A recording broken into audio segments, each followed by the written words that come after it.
Rina, heto na naman po tayo muli sa St. Joseph Chapel, Barangay Tabigi, Ginto, Bulacan, as Mother pa rin. Ako po hindi nagsasawang magpaliwanag araw-araw sa mga mamamayang Pilipino. Dahil may mga mami, mga edad na, syempre po yung experience po ng edad na 84 years old na katulad ko at 38th anniversary na naganap sa chapel sa buhay ko. Ako nga po ay nagagalak sa biyaya ng Panginoon sa akin. Itanong niyo po sa akin kung bakit. Hindi po ba napakarami ko pong naipupunla na kandila ng buhay? Ang ibig sabihin po ng kandilang ito, pag po kayo nabigyan po, kayo po may kandila, may dadaingan kayo. Dahil ito po, ako iburol, ito po ang sinabi sa akin ng Panginoon. Pagbaba ko po, natulog po kasi ko na 4 na gabi 5 araw.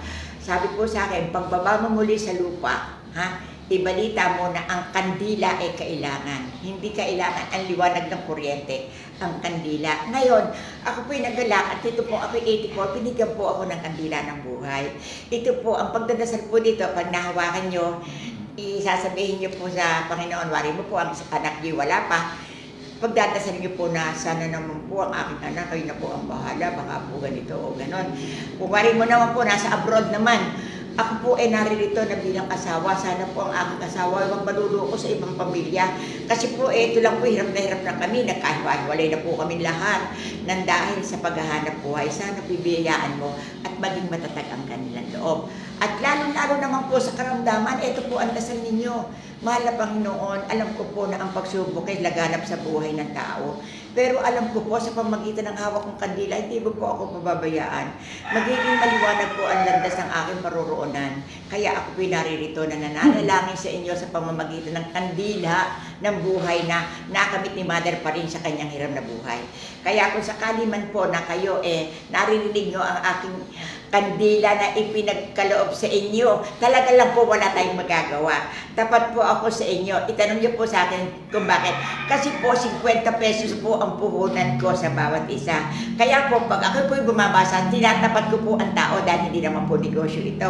Sabi ko po, 50 pesos niyan, mabalik man lang yung puhunan kasi wala din ako ipapaluwal sa inyo dahil marami kayo.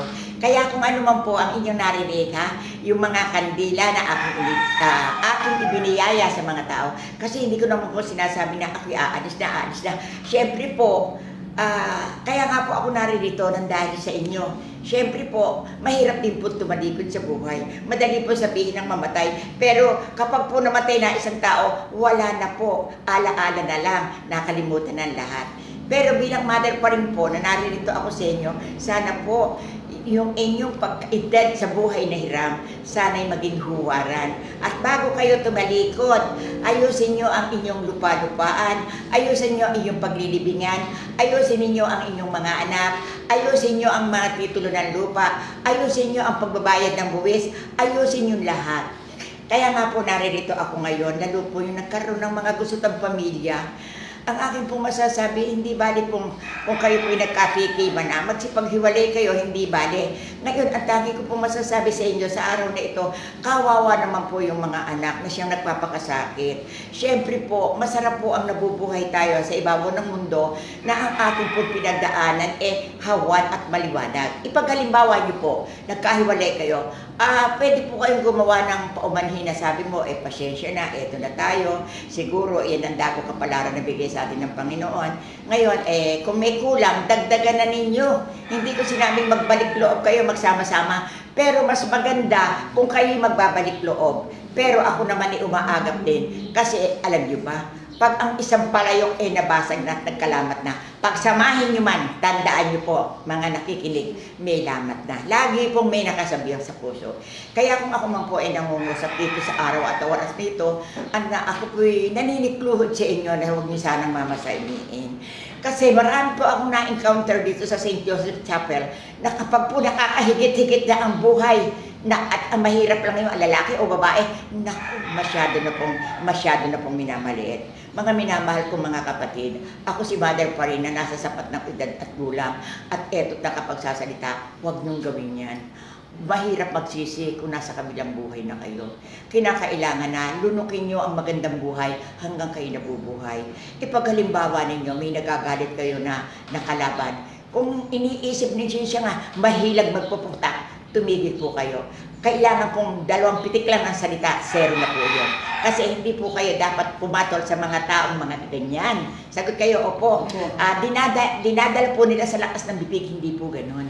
Ngayon, pwede naman pong pag-usapan ang lahat ng bagay sa mahinahong pakikipag-usap. Lalo sa anak, sa manugang, sa mga lahat ng bagay. Kaya kung ako man po ay naghatid sa inyo sa pamamagitan ng mensahe ng kandila ng buhay. Ito po ang sinabi niya sa akin sa araw at oras na ito. Nakita niyo pong hawak-hawak ko. Hindi na po ako na mahinga ng kasasalita para po ako manikan si Lucian. Kaya ang pagbati ko po sa lahat ng mga nakikinig. Ako po ay nagmamalasakit lang, mga minamahal kong mga may sakit sa bato na hindi matain na ang creatinine ay napakataas. Wala po akong masasabi sa inyo, kundi kayo po ay magpundar ng langis. Huwag po kayong manghinaya o tingnan niyo po ito, dalawang po. Ngayon, maiiwasan po ang inyong sakit sa bato. Ipag-alimbawa mo, hindi kayo nakakarating sa akin, makinig lang po kayo sa Facebook. Ulit-ulitin niyo yun. At kung sakali naman po na kayo ay nakahanay sa akin, pwede niyo rin po akong tawagan. Kasi po, ako po ngayon malaki-malaki po ang pinagbago ko. Ang nasabi ko po hanggang ako'y buhay at umaandar yung cellphone ko. Sabi ko po doon sa nangangasiwa ng mga apo, tulungan natin yung mga tao. Dahil kasi po, alam niyo po ba ang naging karanasan ko lang dito, yung pong tumatawag na taga-ibang bansa. Masagot ko lang po, napakarami na pong duklay-duklay na salita na biyaya para sa akin at para sa lahat ng tao.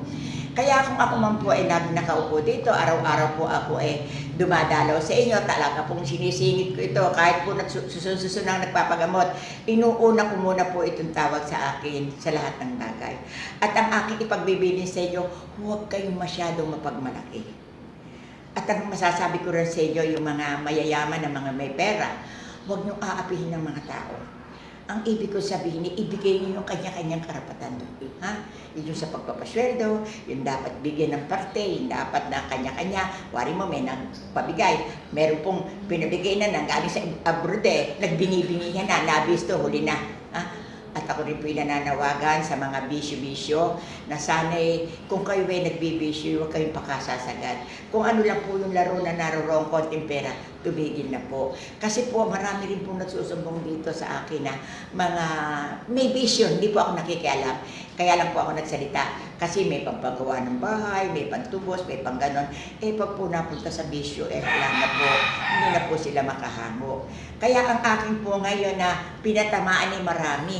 Kaya sa pamamagitan po ng kandila ng buhay na kayo ay nakakamit ito, hawakan niyo po ito. Ano man po ang problema niyo, nangungusap po ang mahiwagang kandila. Nakita niyo po ako, hinawakan ko lang po ang mahiwagang kandila. Nagtuloy-tuloy na po ang aking pagsasalita. Kaya isang maliwanag na magandang umaga sa lahat. Ako po na nakikipag-ugnayan sa inyo yung pong mga naoperahan sa matres na sa suso. Iyan po kasi sa matres as tuloy-tuloy po yan.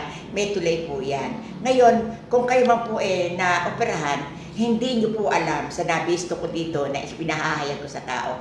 Kaya pag halimbawa mo na-operahan na po ko yan dalawang taon. Naku mga kapatid, nabisto ko yan na ito pala nakaikot lang yung bakterya sa loob na may kumukulo ang tiyan, mayroong maraming karamdaman po na nasa loob. Ngayon, ang akin pong nabisto, ngayon, hindi po ako nandidiri, tumayo ka.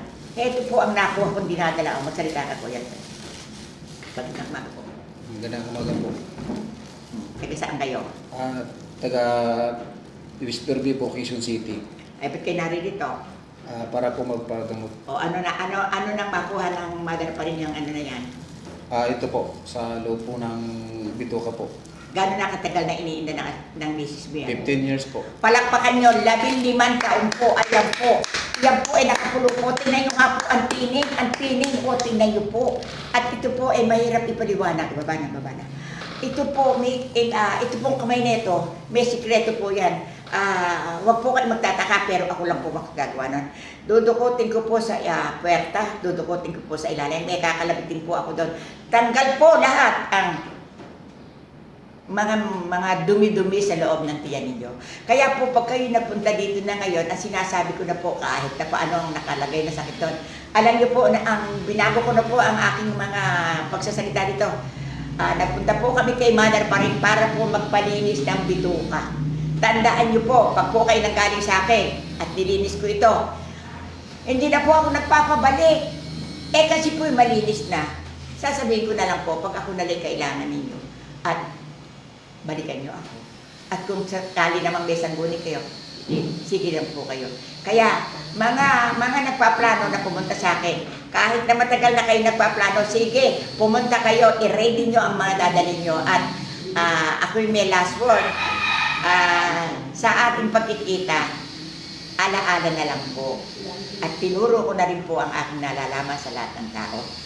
Ano at kay ganda aking mga anak na inyong napakinggan sa mahiwagang kandila ng buhay.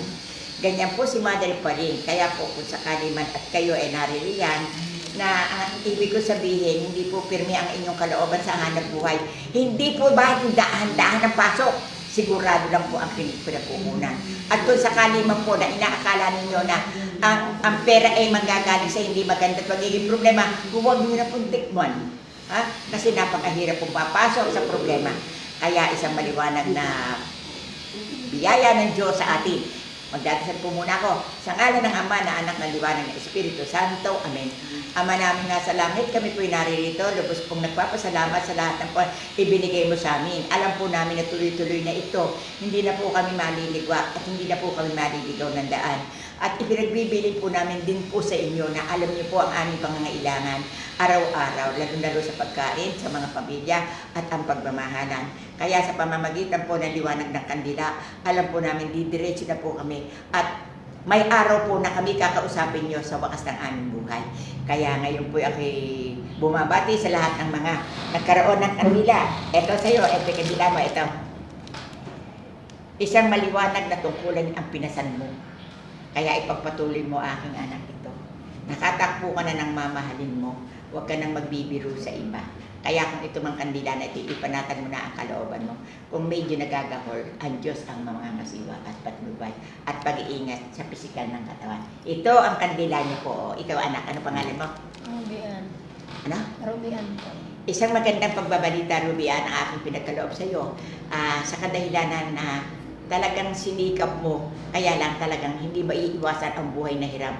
May mga pinagdadaan ng mga pagsubok. Ang ibig ko sabihin, kung sakali man na ang mga tao hindi makakahatol, nagkaasawa na isa, dalawa, hanggang tatlo. Sagot kayo, Apo. Kaya lang, titignan nyo mabuti ang ilaw at iilawan. Titignan nyo mabuti ang daan ninyo at sikreto para maging maayos ang buhay. Huwag kang mag-alala, aking anak. Kasi nakita ni Mother Farid na nakayupi. May nakayupi sa uterus mo. Kaya ka nahihirapang huminga. Kaya ngayon, ang masasabi ko, ano naramdaman mo sa paghinga mo? Tayo! Ano naramdaman mo sa paghinga mo? Gana po. Okay. Alam niyo po ba, ako po kasi nangangalikot po itong kamay na ito. Ito po. Ito po, marami pong nalalaman. Nakadudukot po ng plema, nakadudukot ng tenga, nakadudukot po sa similya, nakadudukot po sa kolon, at lahat na po. Kaya po kung sakali man na kayo may isang paniniwala, huwag po kayong magdalawang daan at narito ang Mother pa rin ng Bulacan. Hindi po kayo manghihinayang sa pagkapunta sa St. Joseph Chapel. Ito kanila mo. Ate, akin sa iyo. Ano pangalan mo? Elpidia. Isang magandang pagpapala ng Diyos at sumayo. Aking anak, pakinggan mo sana ako. Sa kadahilanan, talagang ganyan ang buhay. Ang pagsubok ay laganap. Iwasan man ang karamdaman, ito'y dumadaploy sa tao. Na ang ibig ko sabihin, aking anak, na ang karamdaman ng tao ay parang pinitak. Iba-ibang damo ang tubo-tubo, may kanya-kanya. Kaya kung sakali man aking anak na ito'y may problema, Diyos na nakakaalam. Pero hindi ko naman kayo pinabayaan. Kaya kayo pumunta kay Mother pa rin, matutulungan kayo sa pamamagitan ng kanyang kalalaman. Amen. Akin na po yun. Ano pa pangalan nito? Antonio. Antonio. Isang magandang isang magandang liwanag ng buhay sa pangalan mo, aking anak. Kaya binabati kita, aking anak. Kung sakali man aking anak na nagkaroon ng tiyak, nagkaroon man ng tingat ang buhay mo, huwag kang mag-alala, hindi ka pa maano. Matagal pa ang aabutin ng buhay. Kasi ang ang karamdaman na stroke aking anak, may kanya-kanyang tantos yan. Ngayon, kung malinis ang bituka mo, maayos ang hingahan mo, maganda pa. Masarap aking anak, ang nakikita mo pa ang pamilya mo. Amen. Akin ay ayon sa isa. Ano pangalan niya? Laura. Ah? Laura. Laura. Lalaki ba yung babae? Babae po. Laura. Opo. Isang magandang paramdam aking anak ang aking binanggit sa iyo. Kaya lamang, Laura? Opo. Kaya lamang, Laura, ang tanging ko masasabi sa iyo, ha? Magdesisyon ka na isang desisyon lamang aking anak. Sa kadahilanan, mahirap ang magulong buhay. Madaling pasukin ang gusot pero mahirap labasan. At ang nais ko aking anak dito sa paghawak ng mother pa rin na kandilang ito, ha? Ang lahat ng bagay. Basta, ang tanging ko masasabi sa inyo, diretsong daan, yung maganda, walang problema, maayos. Para maayos ang hiram na buhay na walang problema. Kaya binabati kita. Okay. Kaya ngayong umaga po, nagpapasalamat po ako sa inyong lahat. Dito po kayo makakalimutan.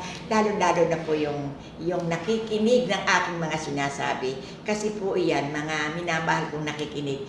Kapag po ako'y naupo dito, tuloy-tuloy po yan. Wala pong practice yan. Hanggang ako po'y may naririnig. Kaya po, ang sakit din po dito, ibinubulong. At saka po, ang sakit dito, hindi pa man po, nakahiga pa lang po ako, nararamdaman ko na. Lalo-lalo na po, tatargetin ko na po, yung mga may sakit sa bato, yung tumataas ang creatinine, mga kapatid kong minamahal, itong mother pa rin, uminom kayo ng langis. Kaya lang, pag po kayo na-dialysis na, wala na po akong magagawa. Siyempre po, naumpisa na po yan. Ngayon, ang hinahabol ko po, dito sa lugar ko dito, kaya hindi po ako nagsasawa. Hinahabol ko pong uminom ng langis para po idumi yung bakterya. Ito pinakukuha lahat yung bakterya.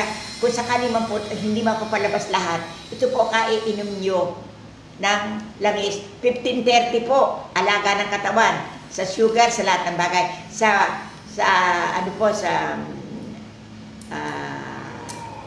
buong katawan. Akisit katapusan. Para po ang ating baga, hindi po tayo umubo ng walang hangin. Salamat po, magpapaalam na po kami. Salamat po. Babay na lang po sa lahat ng nagmamahal.